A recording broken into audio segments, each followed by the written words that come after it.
Time to make some holes. Hi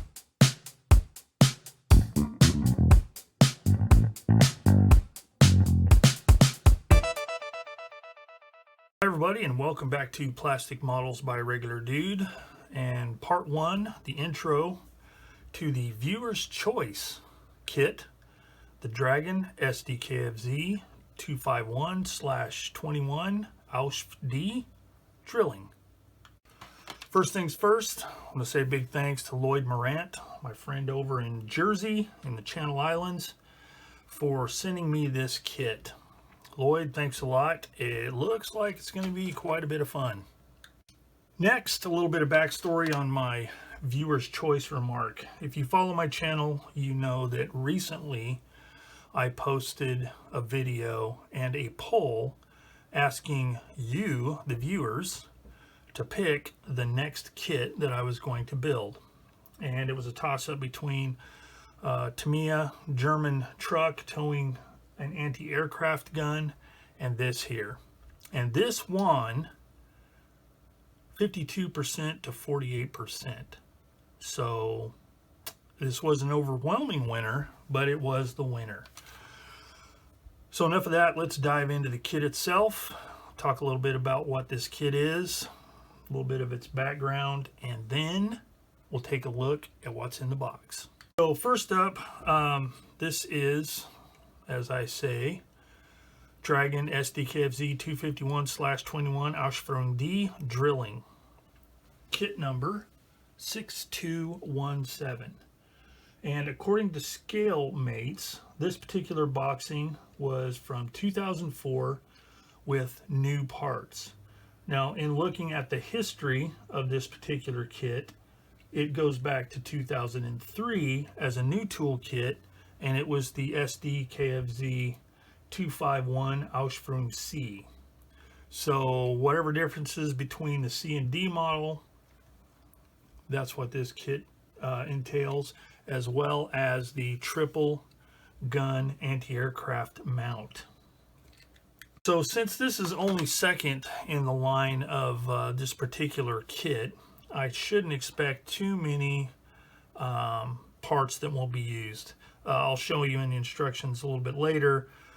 Dragon kits, if you're not familiar with them, oftentimes have parts that aren't used because they'll use one kit as a base and then add parts to make up other variants.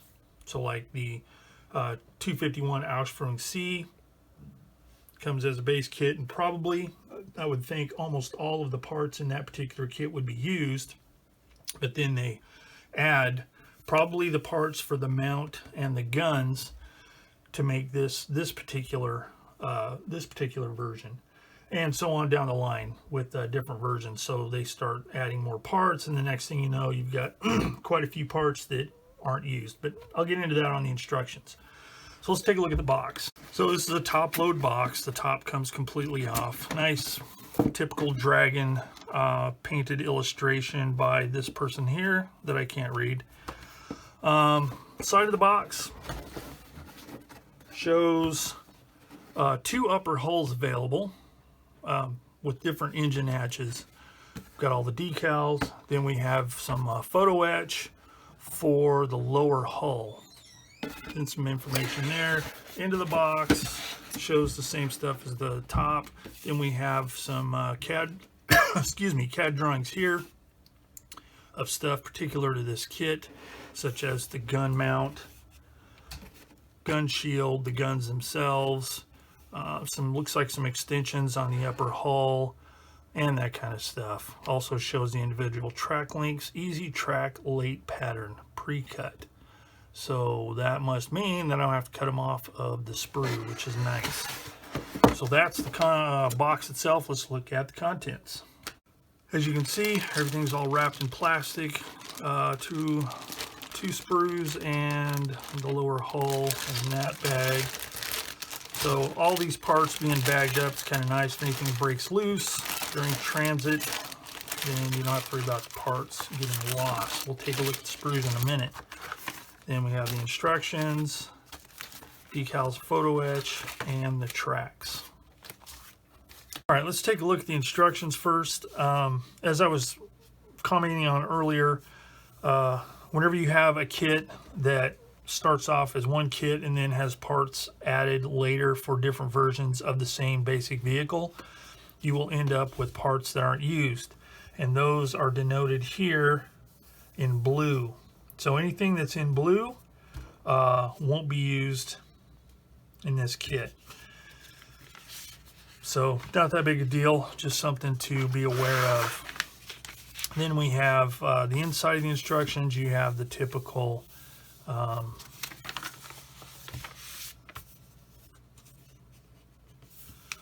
legend here with different symbols for different things.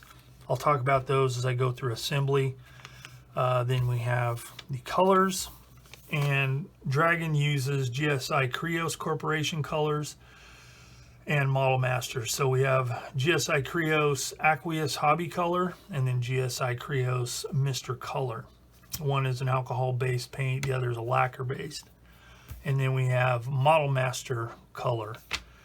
And those don't even exist anymore. So if you've got those in your stash, you can use those. If not, you'll have to use one of these, or you can just use what you normally use and just match up the colors there. Flat black, steel, wood brown, etc. All right, so I'm not going to get into detail with all this stuff because there's a lot going on. And as we build, I'll talk about the symbols and what to watch for and stuff like that. So there you go. Looks like we've got 22 steps overall. So not too shabby. As for marking options, there are two. There's one tricolor scheme, and then there's one I'm assuming is Dunkelgelb, the dark yellow. So I'll just have to choose which one I'm going to do, and it will most likely be the tricolor just because I like the way it looks. And there's a little bit more of a challenge to do that than there is just, you know, a single color. And I like the fact that this doesn't have many markings. You basically have these markings on the side, which is a number superimposed over the Balkenkreuz, and that's it. None of these license plates and all this other junk. So there you have it. That is the instructions. Let's look at the sprues. I'm not going to get into too much detail, but I'll lay them out here and we'll take a look and see what they're all about. So sprue A, it's the upper hull. And as noted on the outside of the box, there is another upper hull that can be used. So I'll have to check the instructions carefully and see if one marking option has one hull as opposed to the other one. But, you know, I can sit here and go through all this stuff, but Dragon generally does a really good job with their molding. Like the parting lines, seam lines along the edges where the two halves of the mold come together are generally very light and easy to remove. Flash is almost non-existent on Dragon kits, so there's none of that to have to mess with. Some of these parts I'm sure will be there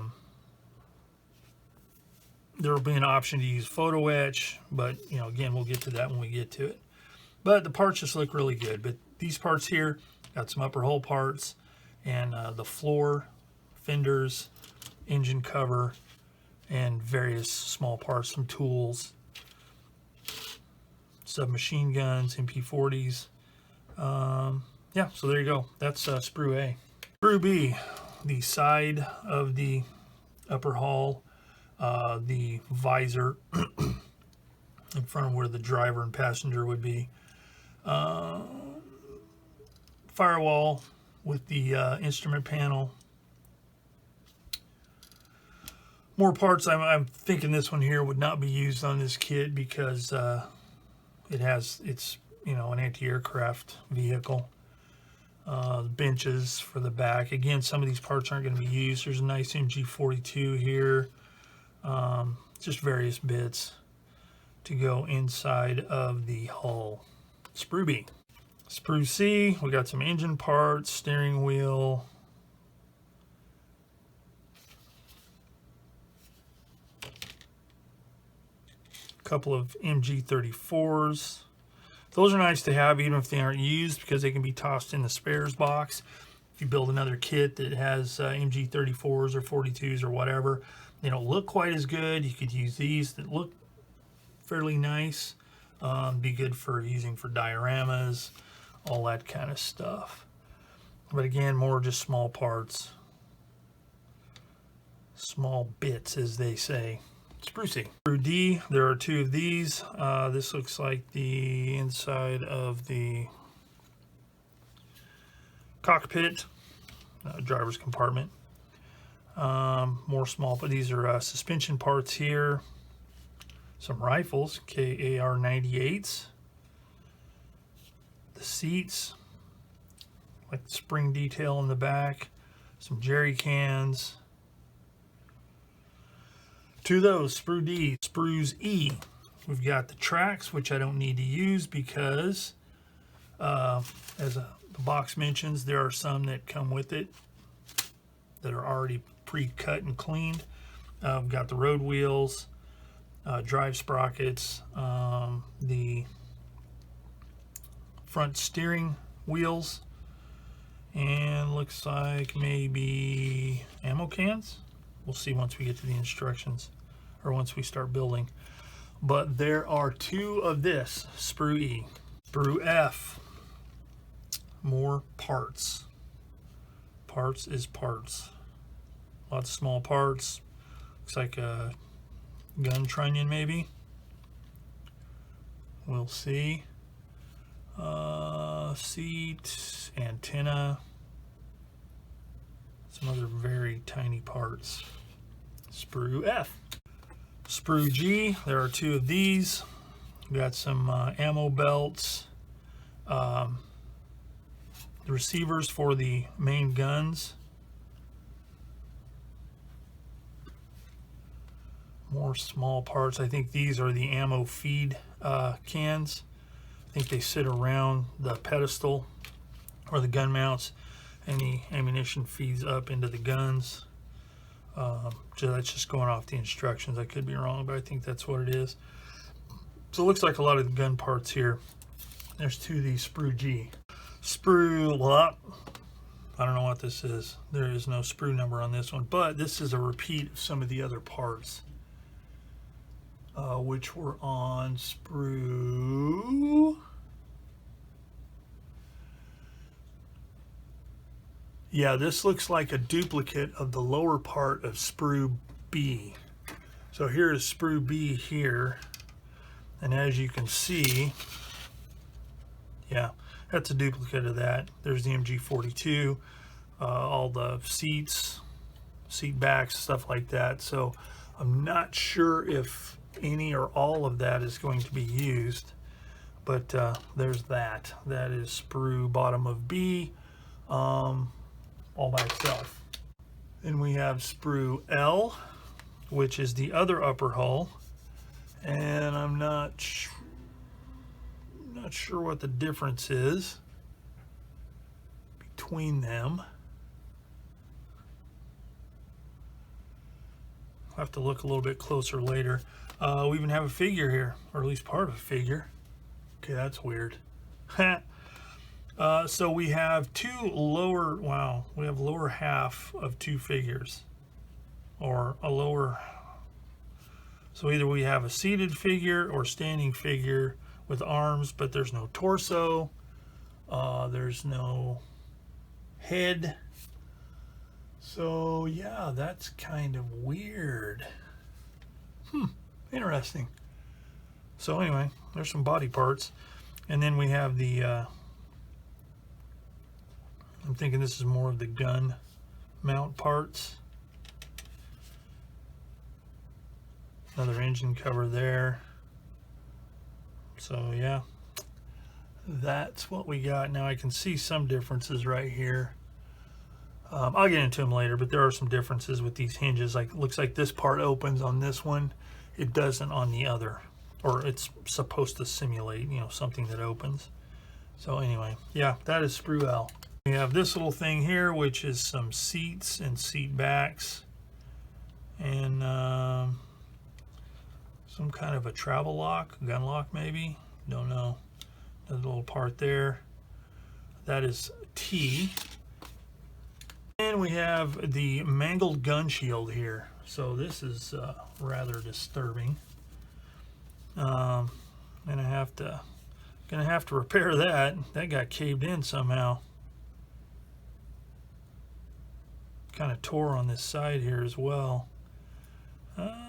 Yeah, that's kind of janked. If I can't fix this, then I will have to fabricate one. But anyway, that's the gun shield there. And then this, I'm thinking, is the pedestal for part of the gun mount. And then we have the lower hull. All right, so that is all of those parts. And we have the tracks. So we've got the actual tracks themselves, and then we have the track pads here.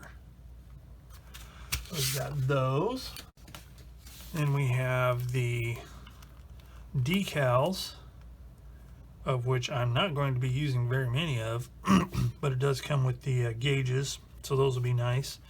And then the photo etch. Let's cut this thing open and take a look at what photo etch is included. I think it's mainly for the lower hull. Here's some parts here. Got more markings here. Those are always nice for the spares box, even if they don't get used. And then, yeah, this is mostly for the you got for the seat backs, if you want to replace the plastic ones with photo etch, or they might go on these here. Yeah, see, there's some on there. See, in a case like this, that detail is fine enough. There's not really any point in cutting all that off and replacing it with photo etch. To me, that's one of those photo etch for photo etch sake. It's not really necessary, and in actuality would be more a pain in the hindquarters to scrape all that off, get it smooth, and then glue that in place. You know, that is perfectly serviceable there. That looks really good. So if that's what that's truly for, then I don't think I'm going to be using that. But these here, these are for the side of the lower hull. I'll probably end up using that because I'm sure that'll sharpen up the looks on that. And then what we got, there's the instrument gauges right there. So we've got 4 little sheets of decals, which is kind of cool because, like I said, it's good to have this kind of stuff for the spares box for other kits. It can be very handy, especially if you're not too concerned about building a particular vehicle from a photo or something. All right, so I'm going to leave these out of this bag. I'll put them in the box there. And yeah, that's pretty much it for the contents of the box. So there you go, folks. That's the inside of the box and the outside of the box. So real quick, like, before we go, I'm going to talk a little bit about what my plan is for this build. Now, normally, of late on my channel, I've been building more of shorter videos with more of a kind of a recap kind of thing. So I'll talk about what I'm going to do. I'll do it off camera to save time, and then I'll come back and talk a little bit about it so it's not just step by step and taking forever. But on this one, I think I am going to go with a more step by step or really close to it kind of build. A lot of my viewers like that and prefer it, so I think that's what I'm going to do on this one. And I may throw in an occasional, you know, more of a recap kind of thing, going over a number of steps for those who don't like to watch the step-by-step stuff. But we'll see how it works. But I am going to be doing step-by-step type stuff for those who like it. So yeah, that's pretty much it. That is the SdKfz 25121 Aussprung D drilling, the 2023 Viewer's Choice Kit. So if you like this, want to see any of my other projects, hit the subscribe button. And yeah, you can see what's coming up and be notified whenever new stuff is posted. So thanks for joining me here today. Stay tuned for step 2 where we actually get into building this thing. And until next time, I will see you all later.